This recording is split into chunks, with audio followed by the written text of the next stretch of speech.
अस्सलामुअलैकुम दोस्तों, मैं टूरिंग हाइकिंग एंड फूड्स की जानिब से इस वक्त मौजूद हूँ कनेटी गार्डन में। इससे पहले कि मैं यहाँ पे क्या कुछ है उसके बारे में कुछ आपको बताऊँ, मैं पहले वो टूरिस्ट हजरात जो यहाँ पे आना चाहते हैं उनको थोड़ा सा मैं गाइड कर दूँ। अगर आप M2 मोटरवे पे सफ़र कर रहे हैं तो आप अगर कल्लर कहार इंटरचेंज से उतरें तो नौशहरा रोड पे बरास्ता जाबा जब आप सफ़र करेंगे तो आप एग्जैक्टली 57 किलोमीटर के बाद कनेटी गार्डन मौजूद होंगे। असल में आपको जो जाबा रोड है वहाँ पे 58 किलोमीटर के बाद राइट साइड पे टर्न लेना पड़ेगा और 9 किलोमीटर जो है वो सिंगल ट्रैक है जो कि आपको कनेटी गार्डन तक लेके आएगा।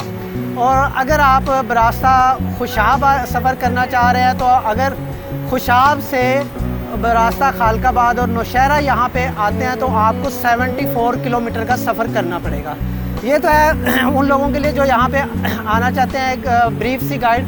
अब मैं आपको बता दूं कि ये जो कनेटी गार्डन है ये 1935 में इनको बेसिकली इस्टेब्लिश किया गया था और इनका पर्पज़ ये था कि इस इलाके में सिट्रस फ्रूट को प्रमोट किया जाए, उसके लिए ये एक कनेटी गार्डन जो है वो बनाया गया था। यहाँ पे मुख्तलिफ़ इक़साम के सिट्रस फ्रूट जिनमें लोकाट भी थे, नाशपाती भी थी, सेब भी और अमरूद भी, ये सारे फ्रूट जो है यहाँ पे उगाए गए और इनके अभी भी बहुत से दरख्त हैं, ख़ास तौर पे लोकाट के और अमरूद के तो बहुत ज़्यादा दरख्त अभी भी मौजूद हैं और वो फल भी दे रहे हैं। इसके अलावा नाशपाती के भी दरख्त काफ़ी मिक़दार में मौजूद हैं और इनके अलावा भी बहुत सी वैरायटी के यहाँ पे आपको दरख्त देखने का मौका मिलेगा। और ये आप कह सकते हैं कि एक ग्रीनरी के हिसाब से एक बहुत ही रिच जगह है कनेटी गार्डन जो कि वादी सून में मौजूद है। तो ये खूबसूरती तो आपको मिलेगी प्लांटेशन के हवाले से। इसके अलावा यहाँ पे जो चीज़ें हैं, दो चश्मे हैं, एक छोटा चश्मा है, वो छोटा चश्मा जो है वो कनेटी गार्डन से ही उसका रास्ता निकलता है, वो कनेटी गार्डन के मेन बिल्डिंग से, तो वो बिल्कुल ही कनेटी गार्डन के करीब है। और ये इस वक्त जिस जगह पे मैं मौजूद हूँ ये एक बड़ा चश्मा और आबशार भी है, जैसा कि आपको बैकग्राउंड पे भी नज़र आ रहा है, हम आपको इसके क्लिप्स भी दिखाएंगे।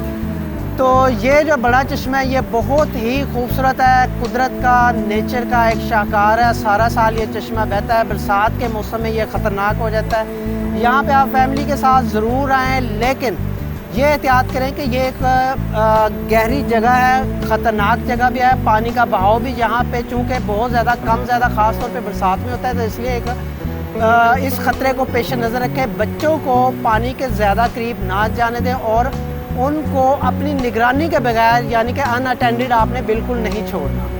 तो बाकी यहाँ पे पानी जो है मैं आपको बता दूँ मीठा है। ज़्यादातर सून वैली में जैसे कबेकी लेक है या उछाली लेक है या और बहुत से चश्मे हैं, वहाँ पे आपको नमकीन पानी मिलेगा जो कि काबिल इस्तेमाल नहीं है।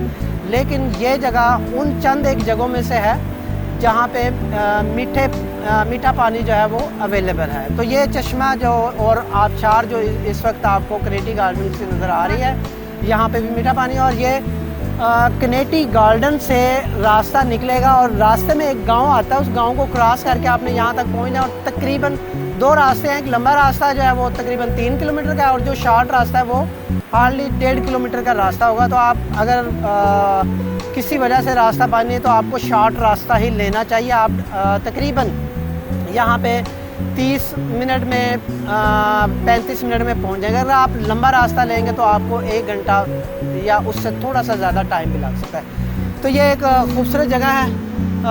हम यहाँ पे आज पहुँचे हैं ये सून वैली को डिस्कवर करते हुए। सून वैली के बहुत से मकामात की तरह ये भी एक कुदरत का एक शाहकार जगह है, तो इसको देखने के लिए वक्त ज़रूर निकालें। अपनी फैमिलीज़ के साथ भी आ सकते हैं, आप दोस्तों के साथ आ सकते हैं और हमारी वीडियोस को लाइक और शेयर करना भी ना भूलें। आपसे इंशाल्लाह मुलाकात होगी अगली वीडियो में, तब तक के लिए अल्लाह हाफ़िज़।